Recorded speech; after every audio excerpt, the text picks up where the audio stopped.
ఎక్కువగా ఎలాంటి శిక్షలు పడుతున్నాయి సార్? రిజల్ట్ ఉంటుందా లేదా?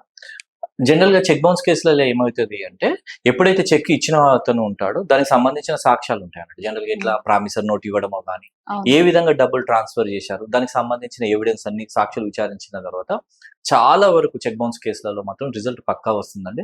అది ఓకే. మినిమం 6 మంత్స్ నుంచి 1 ఇయర్ వరకు పట్టే అవకాశాలు ఉంటాయి. ఒకవేళ లేట్ అయినా 1.5 ఇయర్ పడుతుందండి.